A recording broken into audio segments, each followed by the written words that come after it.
Hello, my name is Anna, and I will be talking about the use of smartwatches for social cueing for students who have autism spectrum disorder. So this is a really great topic to talk and learn about because there's a lot of emerging research and ideas coming out about how to use smartwatches for students who have autism. The use of smartwatches for social cueing and other functions could open the way for high-functioning students with autism to be assisted in a much more independent and discrete way in the classroom. And that's the main reason that I'll talk about today for why you can use smartwatches. So overall, how this concept works is that the student will wear a smartwatch, such as just a typical Apple Watch, when they are in their academic or social setting at school. Their support staff will sit at a distance and watch them and then send them messages or cueing as they need. And then the student will receive the message on their smartwatch through texting and then act upon the message. So in this section, I'll be focusing on things you can do with just a typical smartwatch like an Apple Watch. But at the end of the presentation, I'll quickly explain some dedicated devices that can be used for students with autism.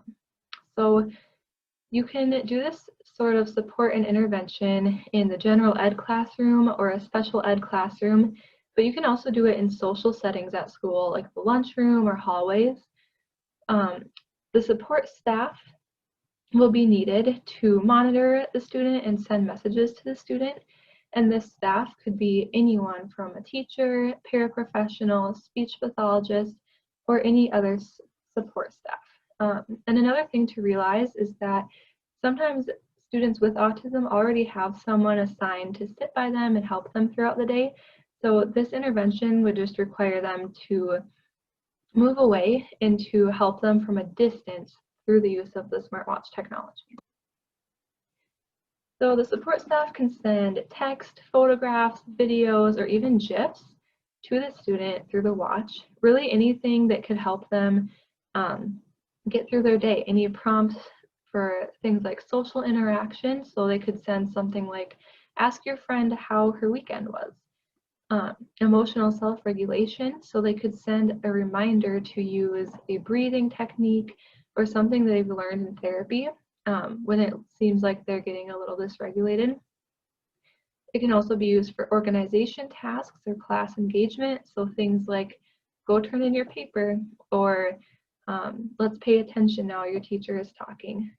You can also use it for directives and reminders and schedule reminders. So some of these things can be programmed into the watch as reminders or alarms, but then you can see other things, other prompts would be necessary for a teacher or an aide to be watching the student and sending it in more real time.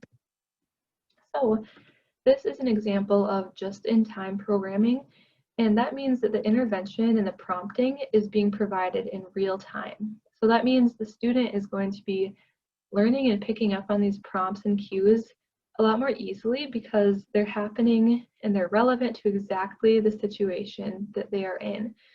This can help them remember to use skills they've already learned, and it can also help them generalize those skills into the natural setting of the school setting. So of course there are pros of using smartwatches. They're popular and cool. Their friends probably wear them, so it's not going to make them stick out. It will increase the distance they have from their support staff, so it helps them achieve more independence in the classroom. You can use the vibration feature on the smartwatch so that the cues and messages they're receiving are not as noticeable.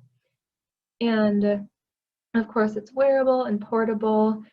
And the use of a smartwatch can also increase the number of cues that they're receiving, and it can speed up the learning process.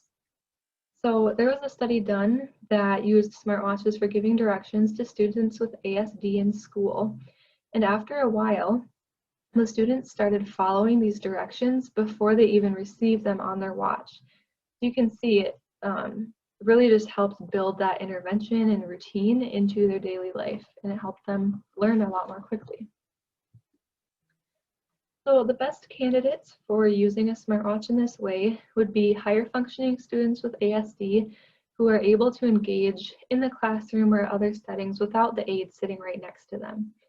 They will need to tolerate the sensory input of having a watch on their wrist. It also helps if they're interested in screen media. The aid will be trained and equipped. And just a note that there are possibilities for using smartwatches for other people with ASD who may be lower functioning. This presentation mainly focuses on higher functioning, but at the end, I'll describe some dedicated devices that could be used for anyone with ASD. So there are some important considerations when you are thinking about maybe this would be a good option for my child or my student. So of course there will need to be some planning and training and implementation time. The aid will need to have a phone, a smartphone, so that they can send the student messages and cues and prompts. The student might repeat the entire prompt that they receive on their watch. So they might receive a message that says, say hi to your friend, and then they might say that whole thing out loud. But of course, that's a pretty simple thing to be able to teach them not to do. Overstimulation is something we need to consider. Both the sensory input of having the watch on their wrist and then receiving and needing to attend to all of those messages coming in, it could be difficult for some students. We also need to make sure that the social cues we're using for these students are social cues that will actually help them engage in meaningful ways with their friends and actually improve the quality of their life. The bottom line, it won't work for everyone, but it could be very helpful for some students as long as we're individualizing the prompts and the goals that we make. So if you're interested in this option and you're wondering where you should start, I would say the best way to start would to be just speaking to your students' SLP or other school staff to see if this is something they'd be interested in, to see if this is something they could implement. Also, you would need to consider some buying options. So I just put some really good options on this slide for you to see different brands and where you can get them and about the price range that you would be looking at. You can also consider insurance. So you and the school SLP or other staff could work together to write a letter to see if your insurance company would be willing or able to help cover the cost of a smartwatch. Because when it comes down to it, you'll be using it for intervention for your child's autism. So here are a few studies and a few ways that smartwatches can be used that are dedicated devices. That means they're not just a typical smartwatch, they're actually made for intervention with people who have autism. So there's a study done in 2016 about using a smartwatch to support vocabulary growth in preschoolers and young children. So they put sensors on different items in the child's environment, and the child would wear a watch that would sense the sensors. So when they got close to a sensor, it would speak out loud what they were getting close to. So if they got close to a sensor that was placed on the couch, their watch would say couch. This ended up speeding up the learning of new words for these children because they're getting a lot more input of that vocabulary.